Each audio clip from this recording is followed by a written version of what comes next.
The silence of the Perseus Veil was a lie. It was a deep, resonant falsehood that seeped into the hull of the USCSS Roanoke and whispered to the crew in their sleep.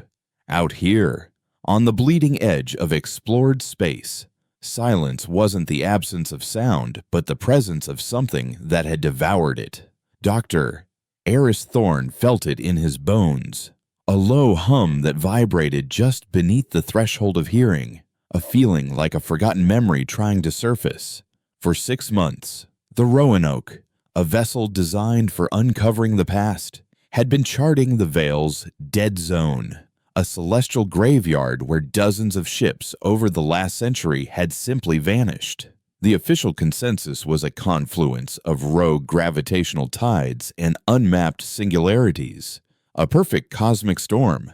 Eris, however, believed that storms didn't have patterns, and the disappearances here were too methodical, too precise. He believed something was waiting. It was this belief, this obsession with the ghosts of the galaxy, that had relegated him from the hallowed halls of the Core Worlds Institute to the cramped observation deck of a repurposed archaeological surveyor. He was a xenolinguist chasing a phantom, a pariah in search of a myth, and Captain Eva Rostova never let him forget it. She stood beside him now, her reflection a stern, unmoving silhouette against the star-dusted void. Rostova was a creature of logic and military precision, a woman whose past in the Fleet Wars was etched into the rigid set of her jaw and the cold, calculating depths of her eyes. She saw the Veil as a problem to be solved, a set of variables to be plotted and navigated. She did not believe in ghosts. Anything, Doctor. Her voice was crisp, cutting through the low thrum of the ship's life support. Or are we still admiring the pretty emptiness? Eris didn't turn. His gaze was fixed on a patch of black that seemed just a little too perfect, a hole in the tapestry of stars. Emptiness is never empty, Captain. It's just a space between things. His fingers traced a pattern on the cool plasteel of the viewport, mimicking a glyph he'd once seen in a text about a pre-human civilization rumored to have transcended physical form. We're close. The resonance is stronger here. The ship's chronometers are fluctuating, and the deep-range sensors are picking up neutrino echoes that have no source. Unstable dark matter deposits, Rostova countered, her tone dismissive. It's all in the preliminary survey. We're chasing our own tails. Thorne, wasting fuel and time on one of your academic fantasies. The insult was meant to sting, a reminder of the disastrous expedition to Kepler 186f, where his fantasies about a telepathic fungal network had led to a system-wide quarantine and the end of his reputable career. He had been right, in the end, but being right after the fact was little consolation for being ruined. This is no fantasy, Eris murmured, his voice hardening. The ships that disappeared, they weren't random. A freighter, a colony vessel, 3 military scouts, a luxury liner.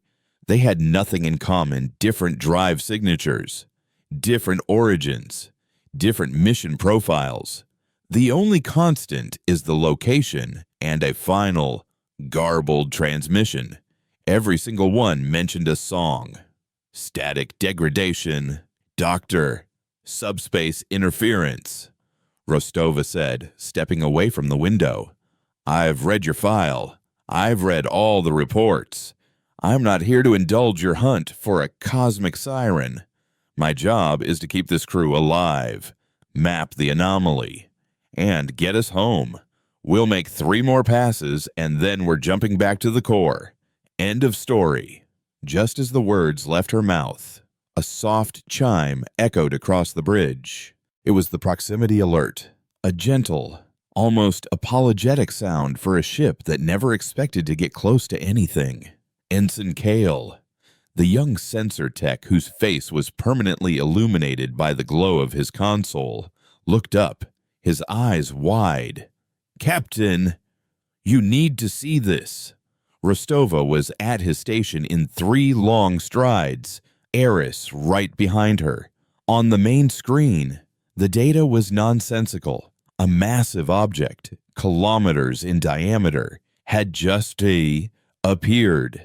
It wasn't that it had dropped out of faster-than-light travel. It was that it hadn't been there a second ago. And now it was. It registered on no active sensors, no heat, no energy, no mass. It was a ghost on the machine, visible only through the gravitational lensing it created, a subtle warping of the starlight behind it. It was a blind spot in the universe. "Magnify. Visual spectrum," Rostova commanded, her voice tight. The image that resolved on the screen stole the breath from every person on the bridge. It was a structure, but that word felt pitifully inadequate.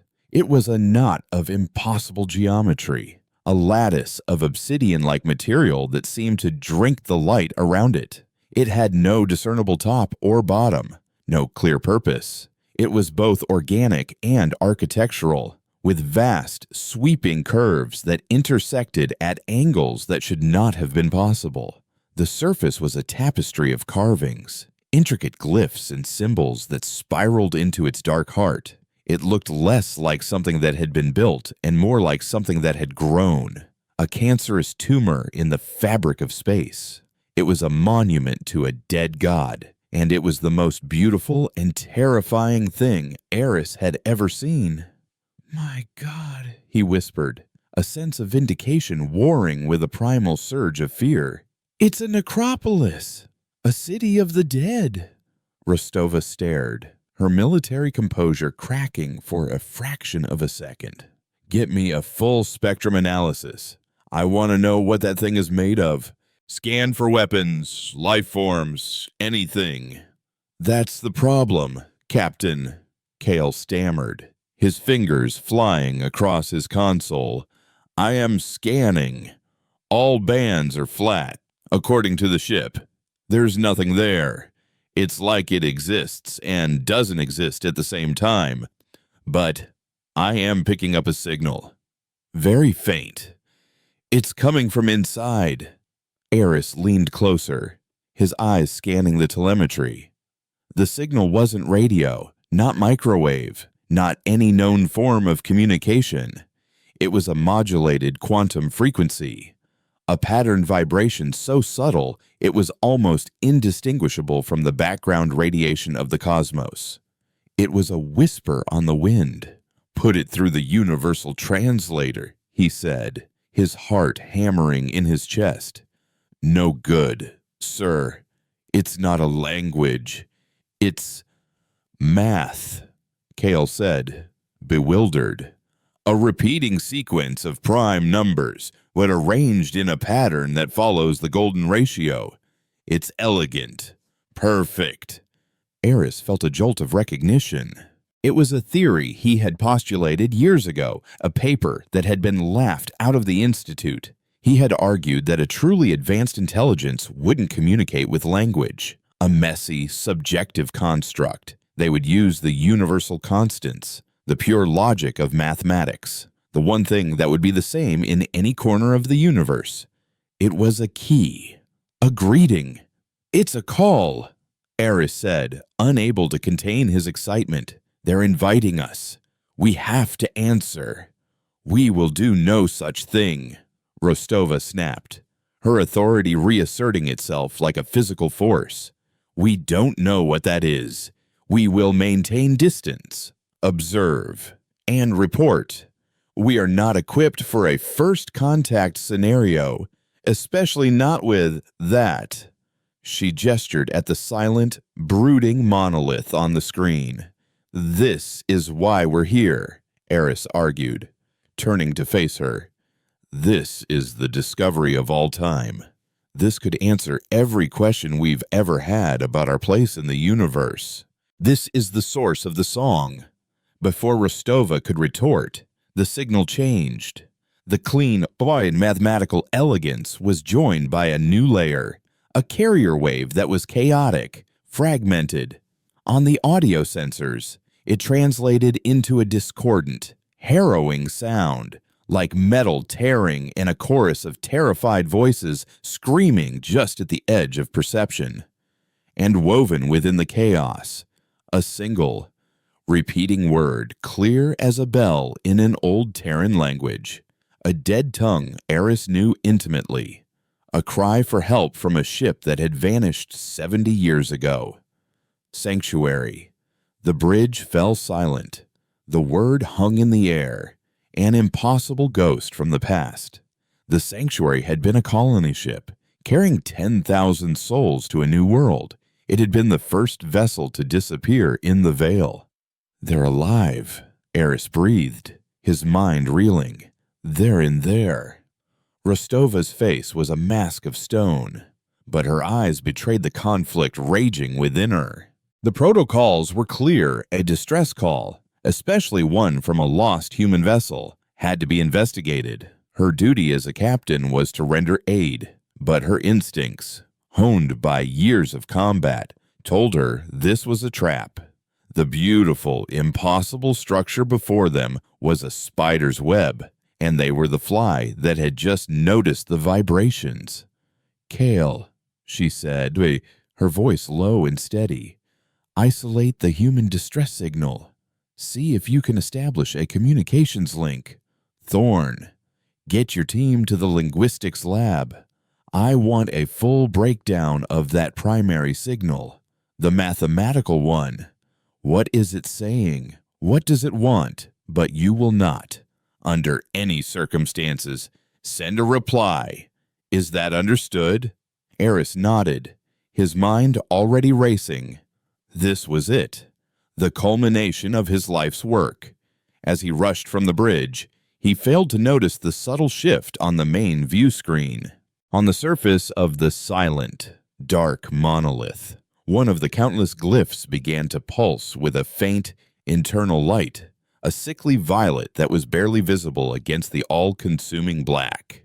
The lullaby had found a listener. For the next 10 hours, the Roanoke was a hive of frantic activity. In the linguistics lab, Eris and his team worked feverishly, mapping the complex mathematical structure of the alien signal. It was more than a greeting. It was a form of stellar cartography, a map of the universe, but from a perspective that defied conventional physics. It depicted dimensions layered on top of each other, pathways that bent time as easily as space. It was the work of a mind, or minds, that perceived reality in a way humanity could not yet comprehend. Yet, woven into its beautiful complexity was a recurring flaw, an imperfection in the pattern that seemed intentional. It was like a single sour note in a perfect symphony, a deliberate dissonance. "It's a warning," whispered Lena, one of Eris's protégés, her face pale. "The imperfection. It's a model of entropy, of decay. It's a message that says, we are here, but we are falling apart. We are dying." Meanwhile, on the bridge, Rostova's team had managed to clean up the audio from the Sanctuary's distress call. It was a loop, just a few seconds of audio from the colony ship's final moments.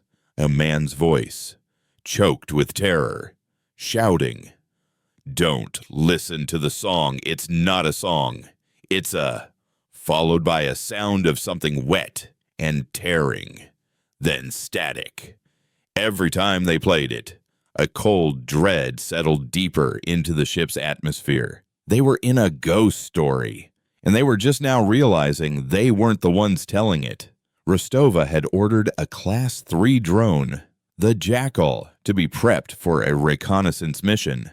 It was a small, agile probe, heavily shielded and equipped with a suite of passive sensors. Her plan was to guide it into one of the larger openings on the monolith's surface, to see without being seen.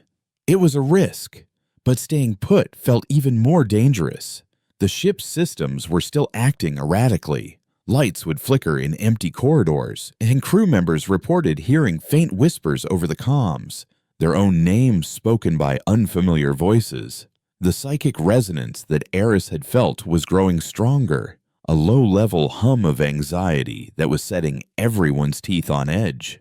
"Captain, I think you should see this," Eris said over the internal comm, his voice strained. "We've cross-referenced the mathematical signal with the glyphs on the structure's surface. They're the same. The entire monolith is a message. But it's not just a message, it's a machine. The math is the operating code." "A machine for what, Doctor?" Rostova's voice was tight with impatience. "I don't know," Eris admitted. "But that flaw we found, that model of entropy, it's not a warning about them. It's a warning about what happens if you complete the sequence. The signal they're broadcasting is incomplete. It's a question, waiting for an answer. The sanctuary, they must have answered it." A sudden, jarring lurch shook the entire ship. Red lights flashed across the bridge as alarms blared. "Report," Rostova barked. "Power fluctuation in the main drive," the chief engineer yelled over the comm. "Something is causing a cascading failure in the energy conduits. It's like something is draining us." On the main screen, the monolith had changed. More of the glyphs were now glowing with that same violet light, their pattern shifting, reconfiguring. The structure was waking up. "It knows we're here," Kale said, his voice barely a whisper. "The ship's energy signature. It's being drawn into the structure." A new sound began to emanate from the ship's speakers, a low, melodic hum. It was the alien signal, but it was no longer just a mathematical concept. It was a song, a hauntingly beautiful and deeply disturbing melody that seemed to bypass the ears and resonate directly in the skull. It was a sound of immense sorrow, of a loneliness that spanned eons. It was a song of a forgotten god dying alone in the dark. The crew on the bridge stood frozen, mesmerized by the sound. Eris felt tears welling in his eyes, overcome by a wave of empathy so profound it was paralyzing. He felt the entity's pain, its solitude, its desperate yearning for connection.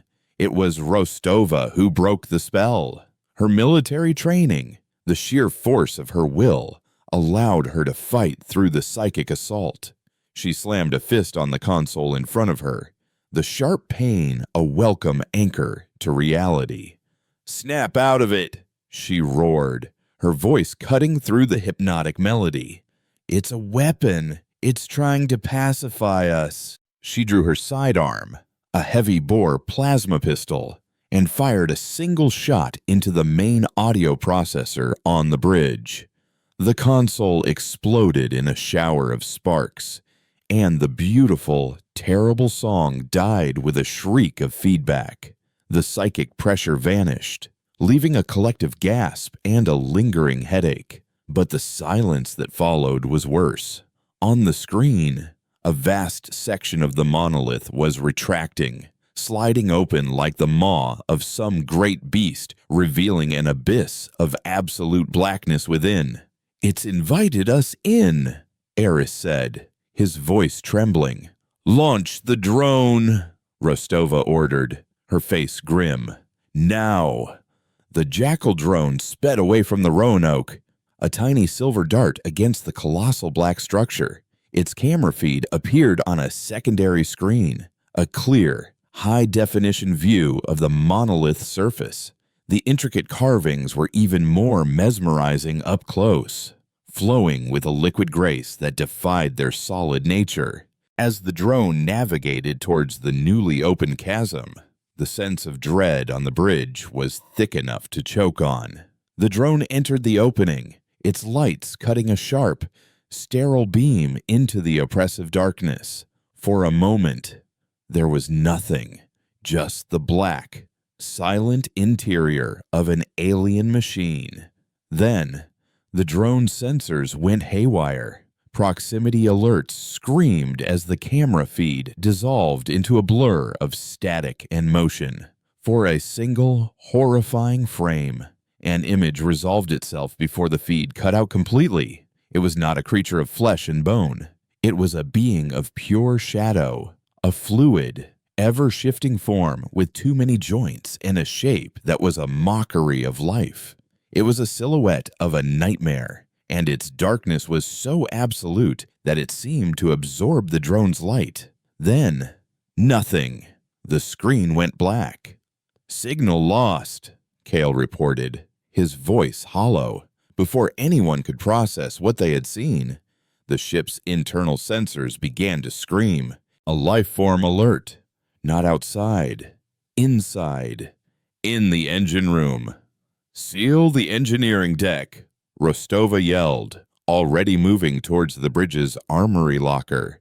"Security teams converge on Deck 4, hostile intruder." But how the hull was intact, the shield, the weakening, were still holding. Nothing had physically breached the ship. It was impossible. A security feed from the engine room flickered onto the main screen. 2 engineers lay on the floor, their bodies convulsing. Standing over them was the same shadow thing they had seen in the drone's final transmission. It had no face, no eyes, but Eris could feel it watching. The creature reached down, its form-shifting appendage phasing through the chest of one of the engineers. The man didn't scream. His body went rigid, and then began to change. His limbs elongated, his skin turned a translucent gray, and a soft white-violet light began to emanate from his eyes. He got to his feet, his head turning at an unnatural angle, and looked directly at the security camera. A low, melodic hum came from his throat. He was singing the alien lullaby. The lights on the bridge flickered and died, plunging them into the red glow of emergency power. The main view screen, still connected to the external cameras, showed the monolith. Thousands of glyphs now pulsed in unison, a throbbing violet heartbeat in the void. The great chasm was closing, but the ship wasn't being released. The power drain intensified, pulling the Roanoke into a slow, inexorable death spiral towards the structure. The song started again, not from the speakers this time, but from everywhere. It was inside their heads, a chorus of alien sorrow and terrifying hunger. They hadn't just found a derelict. They had stumbled into a cage, and the lock had just clicked shut. The necropolis was not a city of the dead. It was a city that made things dead, and its work had just begun. The song was a needle, threading its way through the folds of the brain, stitching new patterns of thought with threads of pure terror and a sublime, agonizing beauty. On the bridge of the USCSS Roanoke, the crew was trapped in its melody. Ensign Kale stared at his console, a single tear tracing a path through the grime on his cheek, his hands limp at his sides. The helmsman was slumped forward, a beatific smile on his face as blood trickled from his ears. They were all drowning in that soundless ocean of despair and ecstasy, all except Rostova. For her, the song was an enemy combatant, an invading force to be repelled. She dug the nails of her left hand into her palm, drawing blood, the sharp, grounding pain a shield against the psychic onslaught. She gritted her teeth, focusing on the tactical map of the ship, forcing the logic of corridors and decks to override the impossible music in her head. "Oris!" she barked, her voice a raw, physical thing that shattered the reverie. "Talk to me, what are we fighting?" Eris stumbled back from a console, his eyes wild with a terrible understanding. "It's not a what, it's a how," he gasped, clutching his head. "The song, it's a resonance key. It's not just sound, it's a frequency that aligns our reality with its The shadow wasn't a creature. It was a localized distortion. It didn't break through the hull because it doesn't need to. It was already here, in a different phase, a different possibility. The song is just tuning the receiver. His words were academic madness, but the security feed from Deck 4 was the horrifying proof. The two converted engineers, their movements fluid and unnatural, were no longer in the engine room. They were gliding through the corridors, their feet not quite touching the floor. They moved in perfect unison, their heads tilted as if listening to a distant orchestra, the low, melodic hum emanating from them a localized source of the psychic contagion. Rostova watched as Security Team Alpha rounded a corner, their pulse rifles raised. "Light 'em up!" The team leader's voice crackled over the comm. A storm of superheated plasma bolts erupted in the narrow corridor, impacts that should have vaporized a man in powered armor. The bolts struck the two figures and simply passed through them. The converted engineers didn't even flinch. For a moment, they seemed to flicker, their forms becoming translucent, the plasma fire splashing harmlessly against the wall behind them. "They're intangible!" The security chief's voice screamed from the tactical station. The two figures solidified, their advance unbroken. The lead engineer, a man named Parallax who had a wife and daughter on Titan, raised a hand. His fingers, now impossibly long and thin, twitched.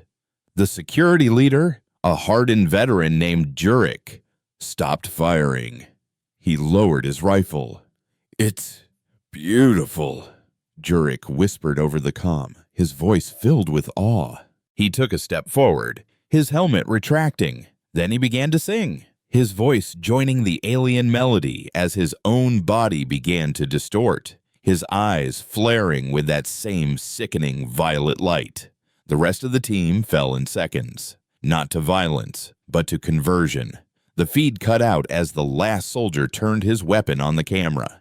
"Seal the bridge," Rostova commanded, her voice dangerously calm. "No one in, no one out. Reroute all remaining power to the deflector shields. And get me the chief engineer." A shaky voice came back over the comm. "Captain, Chief Hansen he's not responding. He was on Deck 4 with the security team." Of course he was. The infection was spreading, a psychic plague consuming her crew, turning her ship into a tomb of singing ghosts. Rostova looked at the monolith on the main screen. It was drawing them in while its gravitational pull disguised as a power drain. They were a fly being reeled in, and the spider was already inside the house. "Eris," she said, turning to the doctor, her eyes blazing with a cold fire. "You said the song is a key. Can we change the lock? Can we create a counter-frequency, something to disrupt it?" Eris ran a trembling hand through his hair. "Theoretically, maybe. It's a quantum resonance. To disrupt it, we'd need to generate a chaotic, multi-phasic signal, white noise on a quantum level. But the energy required, it would mean diverting everything, life support, shields, everything. We'd be broadcasting our position to the entire universe, and we'd be completely vulnerable while we did it." "We're already vulnerable," Rostova countered. "We're worse than vulnerable, we're compromised. How long until that choir is outside this door? How long until one of us starts humming the tune?" She looked pointedly at the helmsman, who was still smiling his bloody smile, lost to the song. The choice was simple: die for certain, or risk everything on a sliver of a chance. "Kale," she ordered, her voice leaving no room for argument. "Patch our thorn into what's left of the engineering controls. Eris, you have 5 minutes to rig a miracle. I want every EM band, every subspace frequency, every damn thing this ship can broadcast, firing at once in a completely random sequence. Create a storm of noise so loud it deafens God." Eris nodded, a grim determination replacing the fear in his eyes. He saw the logic, the desperate, beautiful science of it, a symphony of chaos to drown out a lullaby of extinction. As he and Kale began furiously working, tapping into the ship's core systems, Rostova turned her attention back to the internal threat. She couldn't fight the converted crew, the Echoes as she now thought of them, with weapons. But her ship was still a weapon. "Communications," she snapped. "Access the ship-wide fire suppression system. I want you to vent the coolant pipes on deck 3 and 2. Flash freeze the entire section." "Captain, there are still crew members on those decks," the comms officer protested. "Those crew members are either dead or they're about to be," Rostova replied, her voice devoid of emotion. "We are amputating the infected limb before the gangrene reaches the heart. Do it." The officer hesitated for a second. Then her fingers flew across her console. On the tactical map, sections of the ship schematic turned a deep blue. The internal sensors registered a rapid, catastrophic drop in temperature. Clouds of cryogenic mist would be billowing through the corridors, encasing everything in a layer of brittle ice. It wouldn't kill the Echoes, not if they were truly just projections, but it might slow them down. It was a brutal, ugly move, and the weight of it settled on Rostova's shoulders like a shroud, but it was necessary. Survival was a series of ugly choices. "It's ready, Captain," Eris said, sweat beading on his forehead. "On your mark." But Rostova, the power drain from the monolith. "Once we drop the shields, it will intensify. It'll pull us in faster. This is a one-way street." Rostova stared at the monolith, at the silent, cosmic horror that had been waiting for them in the dark.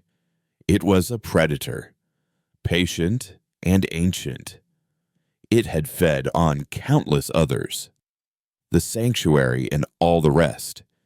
It had used their own hope, their own distress to make them as bait. "It doesn't matter if we're 10 kilometers away or 10 meters, she said softly. "We were in its jaws the moment we answered the call. Hit it." Iris took a deep breath and activated the sequence. The Roanoke screamed. Every light that was still on died. The low hum of the emergency systems rose to a deafening roar of protesting machinery. The ship shuddered violently, as if its very bones were being torn apart. Outside, the deflector shields collapsed, and from the ship's comms array, a wave of pure, chaotic energy erupted, a blast of incoherent noise across every spectrum. A spear of static aimed at the heart of the alien song. For a breathtaking moment, there was silence. The psychic melody in their heads vanished, replaced by a ringing emptiness. On the tactical display, the violet life signs of the Echoes flickered and disappeared. It had worked. The connection was severed. A ragged cheer went up on the bridge. Kale slumped back in his chair, laughing with relief. But the victory was short-lived. The ship gave a violent lurch, far worse than before. "The power drain is critical," Eris yelled.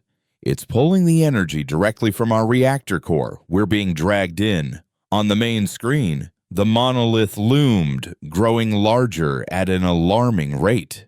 Its surface was no longer passive. The glyphs burned with a furious violet light, and the entire structure seemed to be vibrating, humming with a palpable rage. It had been angered. The silence had not saved them. It had only infuriated the beast. Then came the second change. The space around the Roanoke began to warp.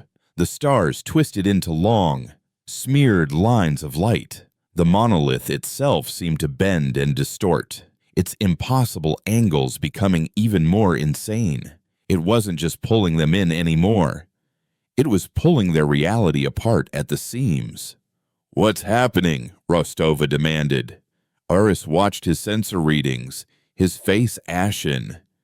"It's not a what. It's a where," he whispered. "It's folding space. It's not bringing us to it. It's bringing it to us." Before their eyes, the interior of the bridge began to shift. The metallic walls rippled, for a moment becoming the same obsidian material as the monolith. A glyph, glowing with violet light, burned itself into existence on the viewport before fading. The air grew cold, and the smell of ozone and something ancient, like dust from a long-dead star, filled the room. The ship was no longer just a ship. It was becoming an extension of the necropolis, another room in its cosmic mausoleum. The song returned, not the subtle, hypnotic melody from before, but a discordant, furious shriek of psychic energy that felt like ground glass in the mind. It was a howl of pure, malevolent intelligence. The echoes reappeared on the tactical map, no longer confined to the lower decks.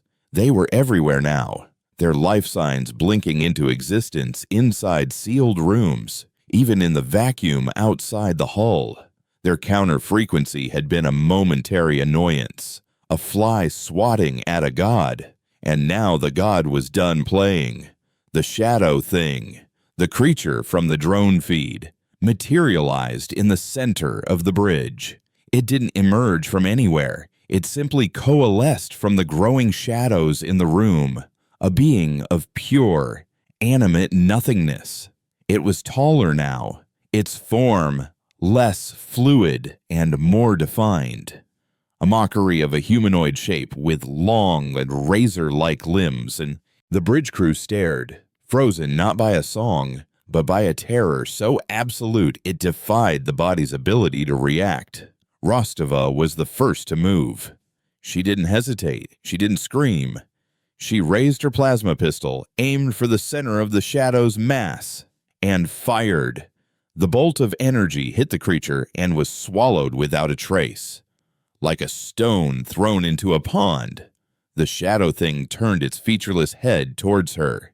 It had no mouth, but a voice echoed in their minds, a voice of crushing gravity and infinite age. "You have interrupted the harvest." The voice was not a communication. It was a statement of fact, a geological event happening inside their skulls. The collection requires harmony. Your noise is discordant. The creature raised one of its shadowy limbs. It wasn't aiming for Rostova. It was aiming for Aris. "No!"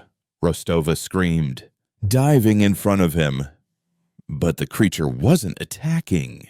Its limb phased through the forward console, and it began to manipulate the data. Its touch, not physical, but conceptual. On the main screen, the data from the Sanctuary's distress call reappeared. The audio log, the crew manifests, the ship's last known trajectory. But the data was changing, rewriting itself. New names appeared. New faces flickered across the screen. The faces of the Roanoke's crew. Aris watched in horror as he understood. "It's not killing us," he breathed. The final, terrible piece of the puzzle clicking into place.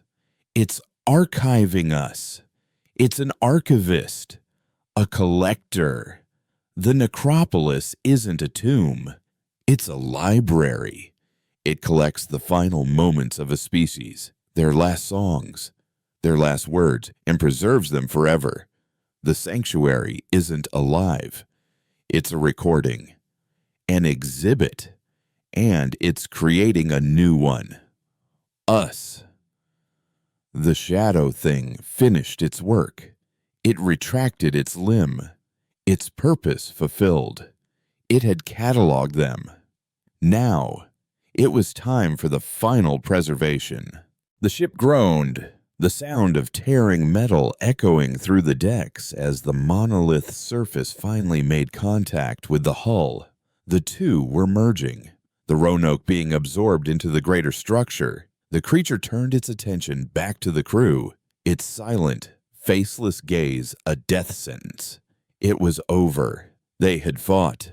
They had been clever. But in the end, they were just another entry in a cosmic catalog of the dead. Then, Rostova began to laugh. It was a cold, harsh sound, utterly devoid of humor. "You want a recording," she spat at the creature, getting to her feet, her eyes burning with a desperate, suicidal light. "You want our final moments, then you're gonna get them." She turned to Kale, her voice ringing with the finality of a death knell. "Ensign, access the ship's reactor core. Bypass all safety protocols. I want you to initiate a full, uncontrolled overload. We're not going to be an exhibit. We're going to be the meteor that levels the museum." Ensign Kale's hands trembled over the console that controlled the life and death of the USCSS Roanoke. The command was insane, a murder-suicide pact with a ghost in the machine. But one look at Captain Rostova's face, etched with the cold fury of a cornered wolf, and he knew it was the only command left to give.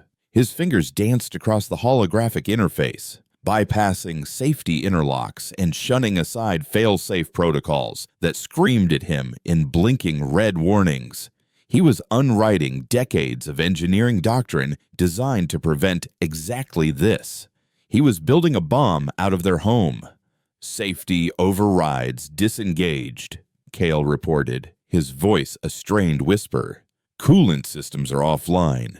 Magnetic containment is failing. The core is going critical. T-minus 90 seconds to complete structural collapse and detonation." A low guttural hum began to vibrate through the deck plates, a sound that felt like the ship itself was groaning in its death throes. The emergency lights flickered, casting long, dancing shadows that seemed to writhe in time with the growing whine of the reactor. The shadow thing, the archivist, remained in the center of the bridge, a vortex of perfect blackness. It did not move to stop them. It did not react with violence. Instead, its silent, featureless head tilted, a gesture of what could only be described as curiosity. The voice, a landslide of ancient thought, once again filled their minds. An uncatalogued response, self-immolation, the cessation of data, irrational. The creature's assessment was so cold, so detached. It was more terrifying than any threat. It was a scientist observing a microbe choosing to set itself on fire. It saw their final, defiant act not as a threat, but as a bizarre and fascinating new entry for its collection. This conclusion must be understood. It must be preserved. "You'll get nothing from us but ash," Rostova snarled. Her plasma pistol still held steady, a useless totem against a conceptual being. The archivist extended a shadowy tendril, not toward Rostova, but toward Eris. The doctor flinched back, but the appendage stopped short of touching him.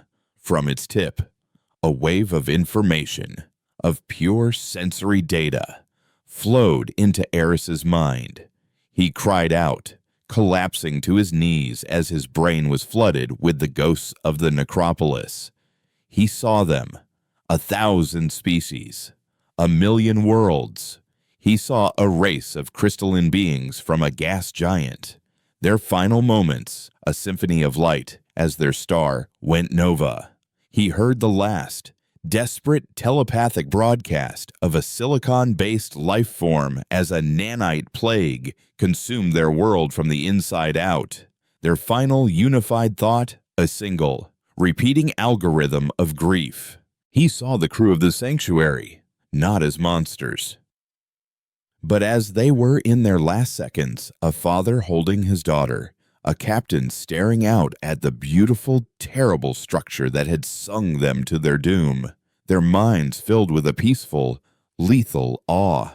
He was witnessing the library's card catalog, a gallery of apocalypses, each one perfectly preserved, archived, and eternal. "It doesn't just record the end," Eris gasped, tears streaming down his face as he looked at Rostova. "It records the reason. It's trying to understand why things end. It's a scholar of extinction. Your defiance is an anomaly." The archivist's voice boomed in their heads, focusing its immense intellect on Rostova. The others accepted harmony. They embraced their preservation. You choose noise. You choose void. Why? The psychic pressure intensified, directed solely at the captain. The bridge around her dissolved. She was no longer on the Roanoke. She was back on Corinth IV during the Fleet Wars. The sky choked with fire and the air thick with the screams of the dying. She saw the face of her first commander, his helmet shattered, giving her one last order: survive, before a plasma blast erased him from existence. She felt the searing heat, the crushing loss, the cold, hard knot of will that had formed in her soul that day. Survival wasn't about living. It was about ensuring that what you fought for didn't die with you. It was about meaning. Survival is continued existence. The archivist countered, rifling through her memories like a scholar through a book. Preservation is a form of survival. Your memory would be eternal.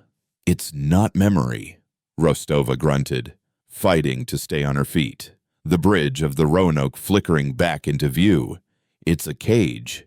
You don't honor them. You collect them, like butterflies pinned to a board.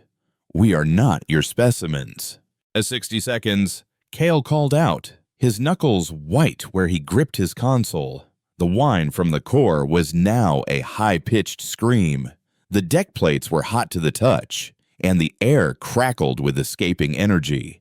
The monolith outside was no longer just touching the ship, it was consuming it. Tendrils of the obsidian material flowed over the Roanoke's hull, not crushing it, but merging with it. The ship's metallic walls began to take on the same glyph-covered patterns, the vessel's human architecture being overwritten with the alien codex. They were inside the library now, and the doors were being sealed. The archivist seemed to consider Rostova's words. Its form shifted, the shadows deepening. "Specimens do not resist. You are unique. The motivation for your choice. This. Meaning. It is the final piece of data I require. Show me." The psychic assault became an invasion. The creature was no longer just observing her memories. It was trying to possess them, to feel her defiance from the inside. Rostova screamed, a raw, ragged sound as an intelligence that had witnessed the death of stars tried to cram itself into the confines of her mortal mind. She felt her own identity begin to fray, her memories of Earth, of her family, of her name, all being analyzed, cataloged, and consumed. But in that violation, she found her weapon, her pain, her rage, her grief. These weren't clean data points. They were messy, chaotic, and human. She focused on all of it, on every loss, every scar, every ugly choice she'd ever made to get to this moment, and she hurled it back at the entity. For the first time, the archivist recoiled. Its shadowy form flickered, and a wave of psychic feedback washed over the bridge. A feeling of pure alien confusion, pain, loss. These variables are unstable. They corrupt the purity of the recording. 30 seconds. Cale choked out. The main viewport cracked, not from pressure, but because the plasteel was transmuting into the obsidian alien material. The ship was no longer their own. "That's what it means to be alive, you bastard!" Eris said, struggling to his feet. He looked at the creature, his fear now eclipsed by a profound, terrible pity. You collect the endings, but you've never understood the story. You can't. There's no harmony in a real life. It's all just noise. Beautiful, terrible noise. The archivist turned its attention from Rostova. It looked at Eris, then at Kale, then back at the captain. It seemed to be processing this new, chaotic data. The noise, the pain, the illogical, beautiful defiance, a flawed design. The voice concluded, not with malice, but with a sense of final, academic judgment. But the flaw itself is worthy of preservation. 10 seconds. The lights on the bridge exploded in a shower of sparks. The ship's AI screamed a final, synthesized death knell through the comms. It's been an honor, Captain, Kale said, closing his eyes. Rostova looked at Eris, then at the young ensign who had just doomed them all on her command. She gave a single, sharp nod. The honor was mine. The archivist raised both of its shadowy arms. It was not an act of aggression or defense. It was the gesture of a conductor beginning a symphony. The moment of cessation, the apex of the anomaly. It will be preserved. The countdown reached 0. The reactor core of the USCSS Roanoke breached. In the heart of the ship, a new star was born, a miniature supernova of unrestrained fusion and rage, a wave of pure, white energy, hot enough to erase matter from existence, erupted outwards. This was it. Oblivion, the final, defiant word.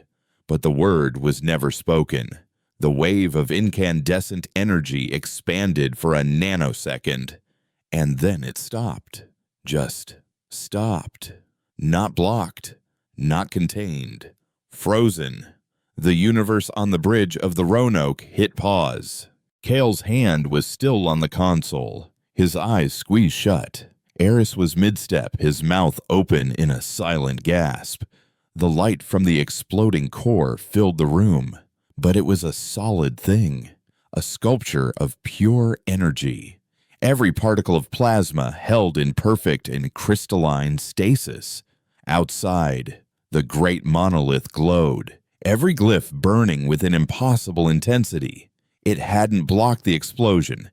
It had recorded it. It had taken the single moment of their ultimate defiance and turned it into an eternal, unchanging exhibit. Rostova could still think. She could still feel. But she couldn't move. She was trapped in the last second of her life, her final act of rebellion captured and put on display. She had tried to burn down the library, but the librarian had simply framed the fire. They hadn't become ash. They had become art.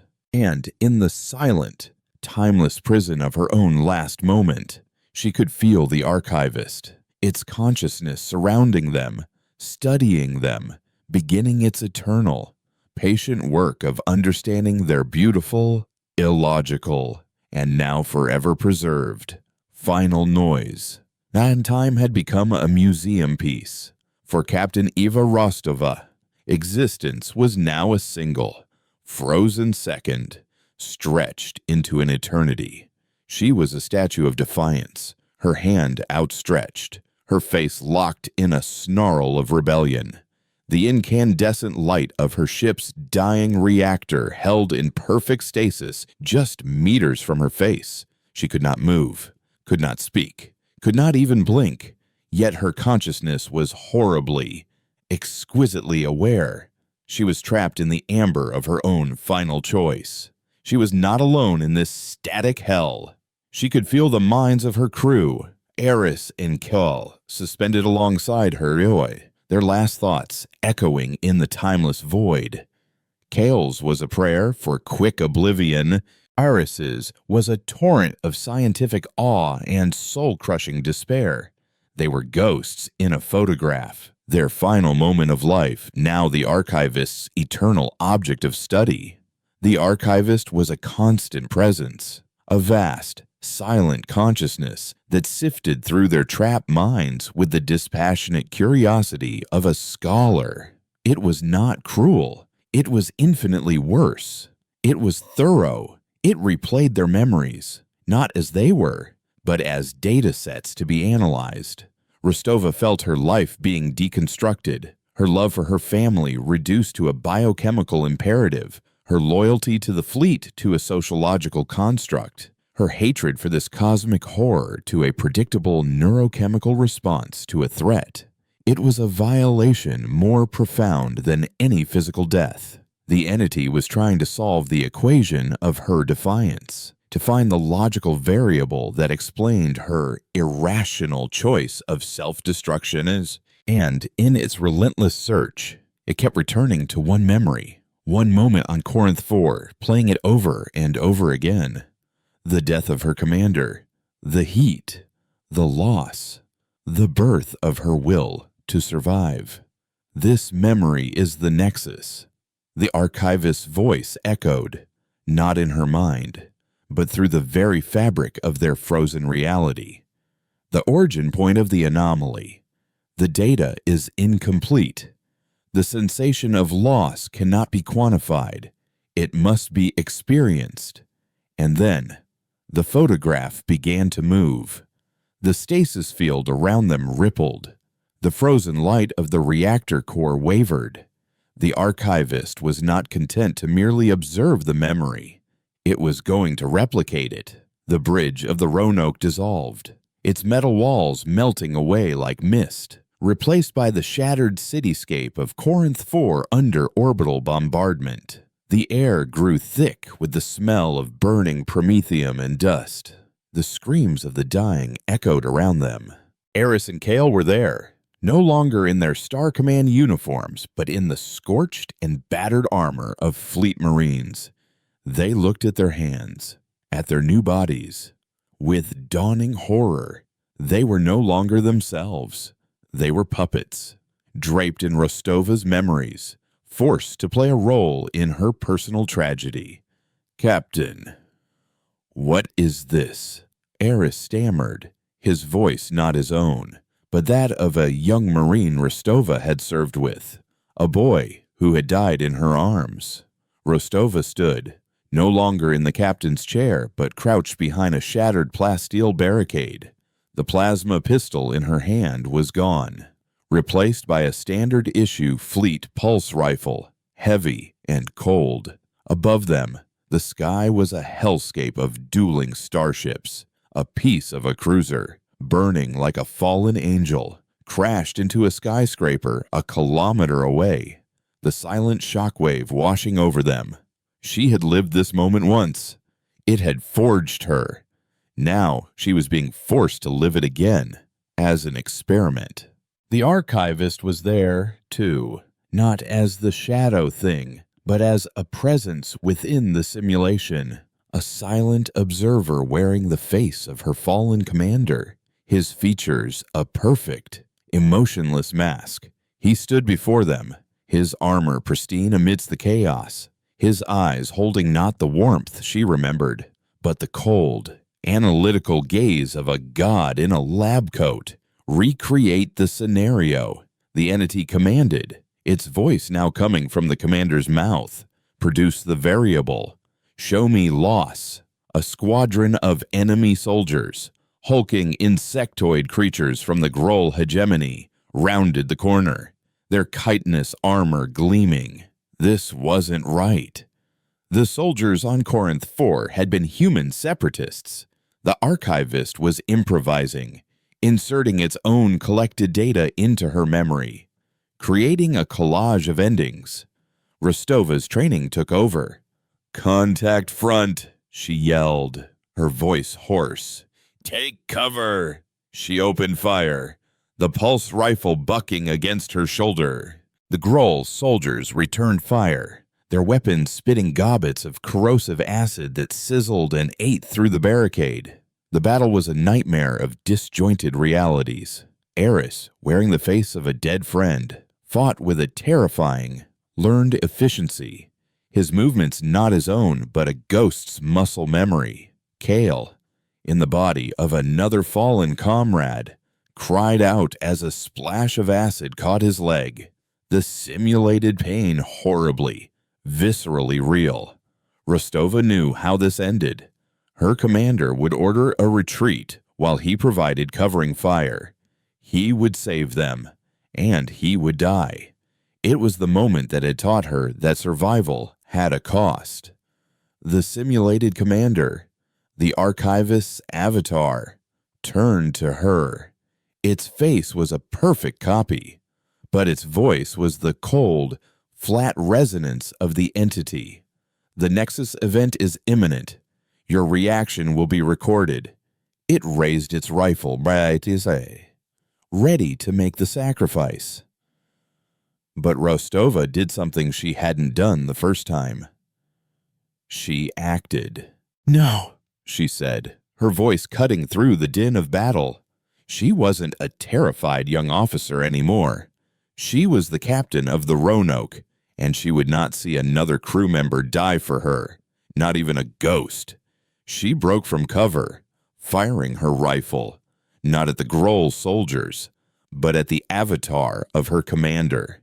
"You want to understand loss," she screamed, the pulse rifle bolt splashing harmlessly against an invisible shield around the entity. "Then here it is. You take everything. You record everything, but you feel nothing. You are a void. That is the ultimate loss." The archivist tilted its head, its expression unchanging, a mask of flesh over an ocean of intellect. "Your response is unexpected.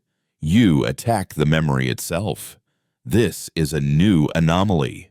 Suddenly, the Grohl soldiers stopped firing. They froze, their acid weapons dripping silently. The sounds of battle faded. The simulation was paused. The archivist was confused. It had expected her to relive the moment, to produce the same emotional data as before. Her defiance of the memory itself, her refusal to play her part, was a variable it hadn't accounted for. In that moment of hesitation, Eris, still in the body of a long-dead Marine, saw an opportunity. His mind, the mind of a brilliant xenolinguist, was still his own. He had been studying the simulation not just as a participant, but as a scientist. "Captain," he said, his voice a low, urgent whisper, "it's not just recreating your memory. It's using the necropolis' own energy to do it. The glyphs, the operating code, it's all around us, woven into the fabric of this simulation. It has to be, to make it feel this real." He pointed to a Grohl soldier, frozen mid-snarl. On its carapace, almost invisible, was a shimmering, violet glyph, the same kind they had seen on the monolith. Rostova understood. They were inside the machine. And if they were inside the machine, they could try to break it.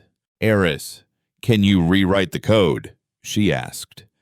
"Rewrite a god's operating system, no," he said, shaking his head. "But maybe I can introduce a virus, the same one we used on the ship. The noise, the chaos." He looked at the archivist's avatar, still standing there, processing Rostova's aberrant behavior. "It's focused on you, Captain. Its full consciousness is trying to dissect your defiance. It's left the system's core programs vulnerable. I need a distraction, a big one." Rostova looked at the frozen battlefield, at the ghosts of her past and the cosmic entity wearing the face of her greatest loss. She had one last order to give. "Kale," she said, turning to the terrified ensign in a dead man's body. "On my mark, I want you to scream. I want you to pour every ounce of fear and anger you have into one single sound. Eris, Get ready to work." She then turned her attention back to the archivist. She holstered her rifle. She was done fighting its memory. It was time to give it a new one. She walked forward, out of cover, until she stood directly in front of the entity wearing her commander's face.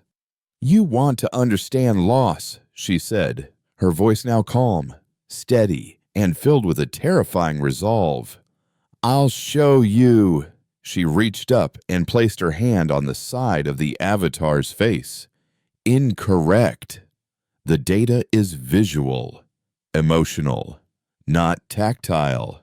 The archivist stated. "It's all of it," Rostova whispered.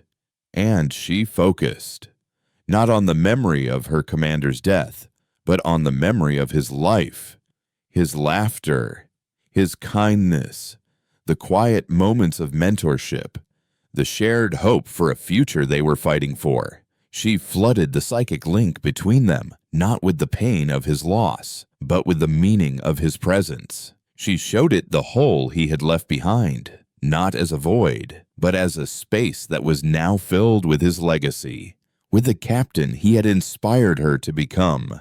This is. The archivist's mental voice faltered, a tremor of something new in its ancient consciousness. The data was not clean. It was contradictory. It was love and grief, strength and sorrow, all tangled into one beautifully, painfully complex whole. It was the equation it could not solve. Irrelevant. The entity finally concluded, but the word lacked its previous conviction, and in that moment of profound, cosmic confusion, Rostova gave her order. "Now!" Kale screamed, a raw, human sound of pure, unadulterated terror. It was the perfect noise, the perfect chaos. The simulation shuddered. The Groll soldiers dissolved into static. The sky flickered, revealing the star-dusted void of the Perseus veil behind it.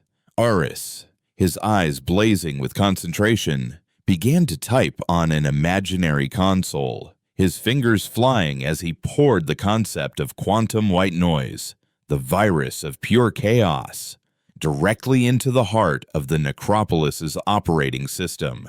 The librarian had opened its most precious book, and the specimens were beginning to tear out the pages. The scream of a terrified ensign became the hammer that shattered eternity. The simulation of Corinth IV, the archivist's carefully constructed laboratory of loss, fractured like a pane of glass. The burning cityscape dissolved into cascading shards of light and memory. The Groll soldiers evaporated into shrieking static, and the very ground beneath their feet fell away into an abyss of pure information. For a disorienting moment, they were falling through a sea of ghosts. Rostova saw the final, silent thoughts of 1,000 dying species flow past her like a cosmic river, constellations of grief, nebulae of acceptance, the white-hot novas of defiant rage. She felt the collective weight of every ending the Necropolis had ever collected, a pressure that threatened to crush her own consciousness into a single forgotten grain of sand. They landed, not with a physical impact, but with a psychic thud, on a solid plane of existence within the heart of the machine. They were in the library. It was a space that defied geometry, a vast, silent cathedral whose vaulted ceilings were the darkness between galaxies and whose pillars were columns of solidified, captured time. The shelves were infinite, and on them rested not books, but crystalline matrices, each one pulsing with a soft, internal light, the perfectly preserved final moments of a civilization.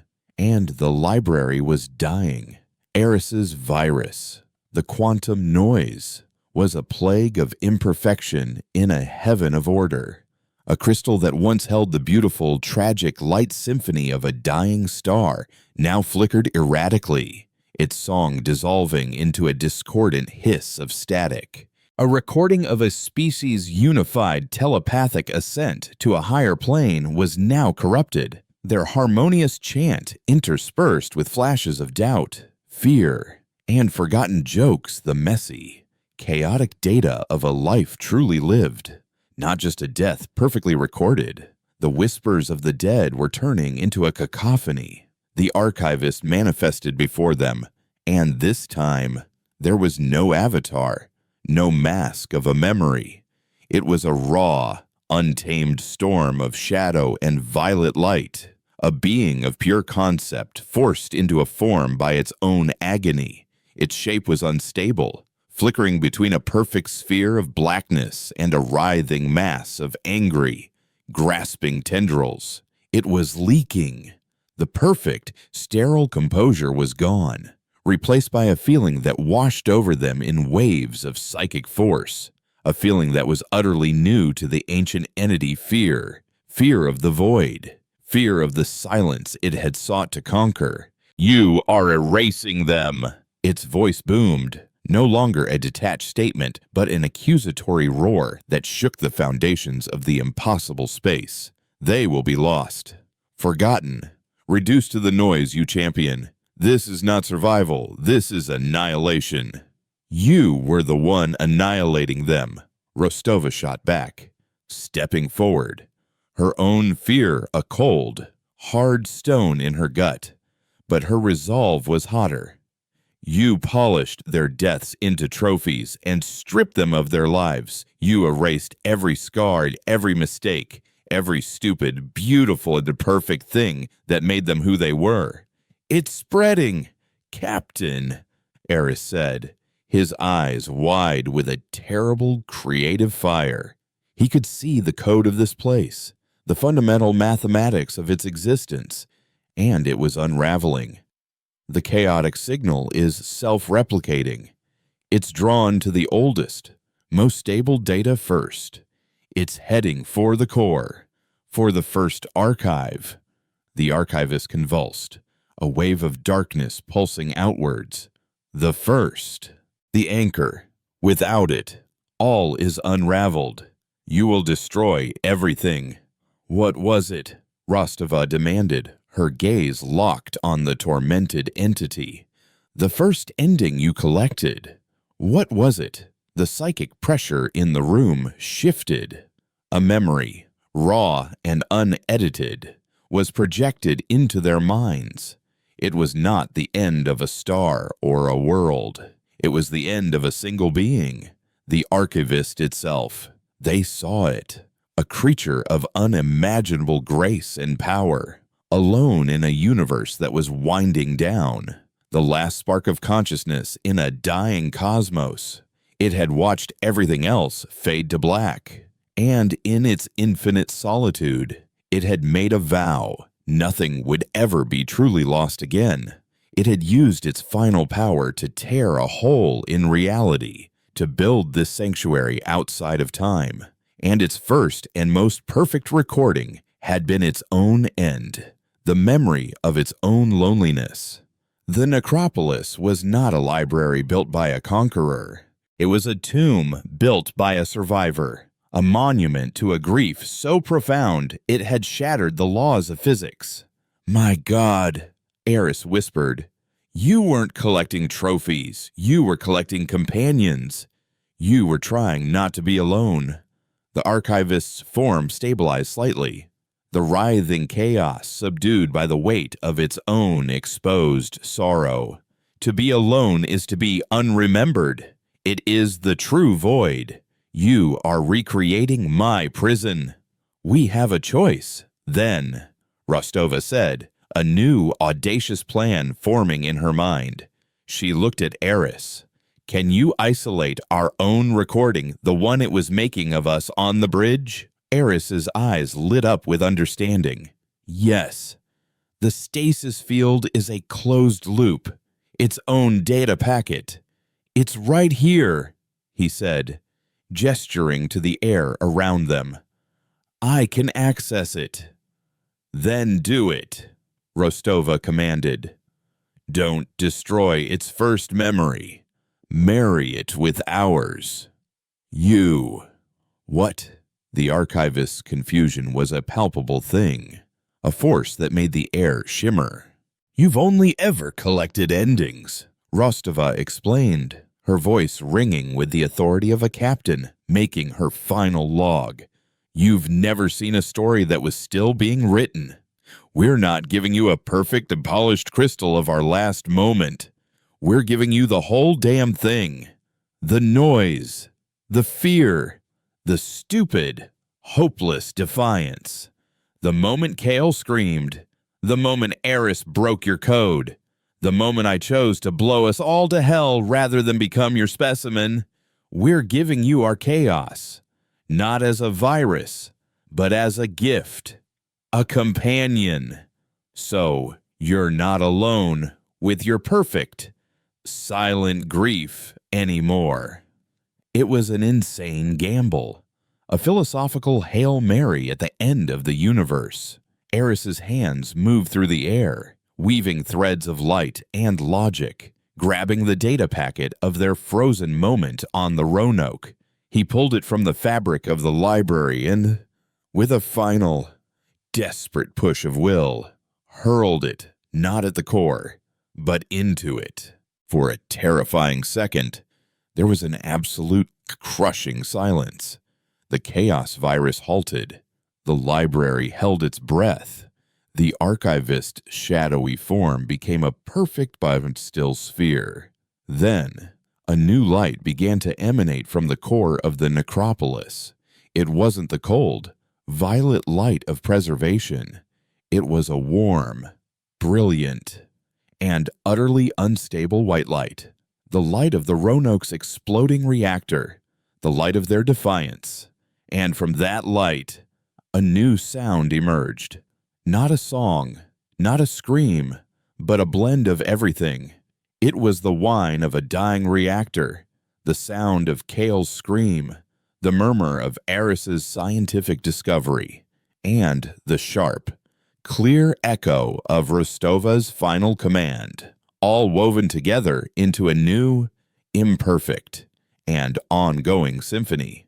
The core memory of the archivist was no longer a perfect, lonely ending. It was now a paradox, a moment of defiant life, forever exploding at the heart of a city of the dead. The archivist's form shuddered, and it began to come apart, not in a violent death, but like a cloud dissolving in the wind. Its vast consciousness was no longer focused on them, but inward, on the beautiful, terrible noise they had planted in its soul. It was lost in the study of a new, impossible variable. It was finally learning. The obsidian pillars of the library began to crumble. The crystalline archives flickered and went dark, their contents not erased, but released. The souls of 1,000,000 worlds finally allowed to dissipate into the true peace of being forgotten. The structure was letting them go. A single final thought touched their minds. No longer a voice of a god, but a whisper of a fellow survivor. Alive. A bright light enveloped them, and the feeling of falling returned.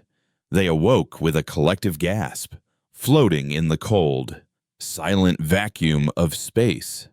They were alive, battered, psychically scarred, but alive. The remains of the Roanoke were a cloud of frozen debris around them, caught in the moment of its destruction. They were inside a fractured piece of the bridge, a makeshift lifeboat with a single functioning emergency beacon. Before them, the necropolis still hung in the void, but it was changed. It was no longer a perfect, silent black. Veins of white light, the memory of their ship's final act, pulsed across its surface like a living heart. It was no longer a tomb.